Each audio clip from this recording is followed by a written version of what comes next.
Hi, it's Caitlin Mullen here. I'm going to be doing a series of videos addressing the question of what is good historical practice and methodology, and how do we recognize good history, scholarship from bad history, propaganda. And today I'm going to address a foundational question, that is, what is the difference between a primary source and a secondary source? Now, if you haven't heard those terms before, I'm going to boil them down for you. Now, first let's talk about, how do we know anything from history? How do we know that Wellington defeated Napoleon at the Battle of Waterloo on June 18th, 1815?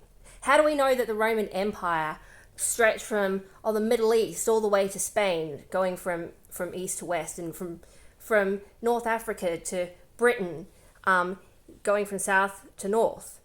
How do we know that the Berlin fell in 1989? How do we know any of this stuff?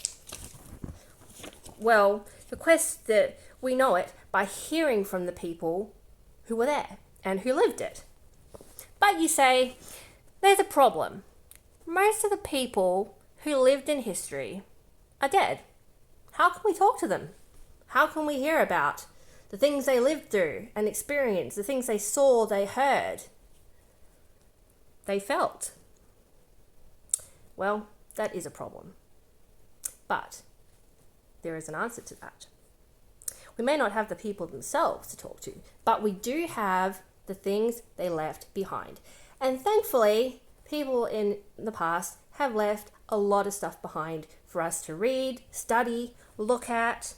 Things like letters, diaries, ship's logbooks, newspapers, war records, political records, census, birth certificates, marriage certificates, all this kind of stuff. These are all left behind from the past and give us valuable information about the past and the people who lived in the past, the people who produced these records or for whom these records were produced.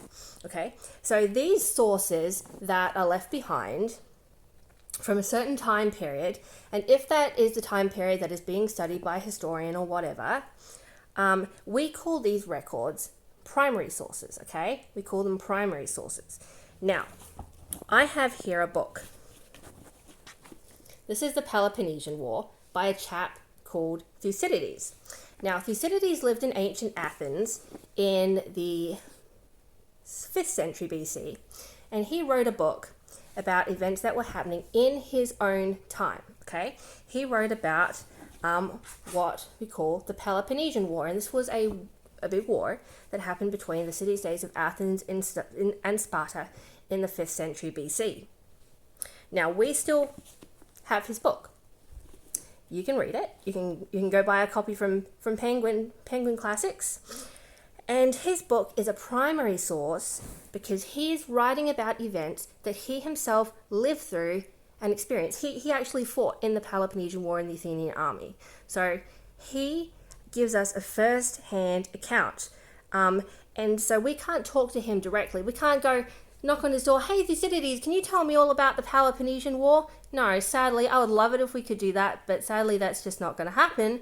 But we do have his book. So we can read that, and we can hear his account of what it was like to live through this period of Athenian and Spartan history from the Athenian perspective, called the Peloponnesian War. And so this book is an invaluable source to historians. Now, what if someone is writing about events that happened way before they were born? Say 100 years, 200, 500, 1,000 years later. This is another book here, The Rise and Fall of Athens, by a chap called Plutarch. He was one of the last Greek historians, and it's part of the famous Plutarch's Lives. If you're homeschooled, you probably got to sign that book in school, so don't hate me for bringing it up. But Athens was in its height from about probably around the 5th and 4th centuries BC. And Plutarch was writing in the 1st century AD. So that's probably around 600 years later. So that's quite a long time. That's from like now back to Oliver Cromwell. that's a long space of time that he was writing. So, actually, no. Sorry, not Oliver Cromwell, Richard III. From now to Richard III. So that's a long period of time. So clearly Plutarch wasn't around to experience and live through the events he wrote about or meet the people that he wrote about, because he wrote lots of biographies about people.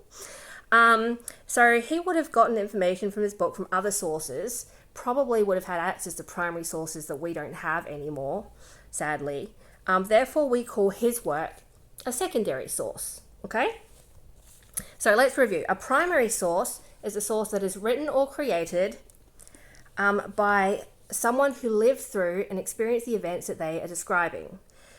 Whereas a secondary source is a book, is a source that is created, doesn't have to be a book, that was created years and years after the events described, or years after the person they were writing about died, or something like that, okay? So, what sources do you think would be more reliable if we want to get accurate information about the past? Now, primary sources is the answer to that, because they were produced closer to the time period that is being studied. The general rule of thumb is the closer the source is to the period, to the event, to the person that is being written about, that's being described, being talked about, whatever, the more likely it is to be accurate, because there's less period of time for it to kind of be information to get lost or be tampered with or anything like that, but won't go into that now. Now, archaeological artifacts, I just want to put this in real quick. Archaeological artifacts like pottery, spearheads, beads, etc., that are dug out of the ground, they are most likely to be primary sources because they were made at the time that the archaeologists are studying. Okay, that's all I have for now. If you like this video, please like and give us a follow. We'd really appreciate that. And yeah, hope to see you in the next video. Bye!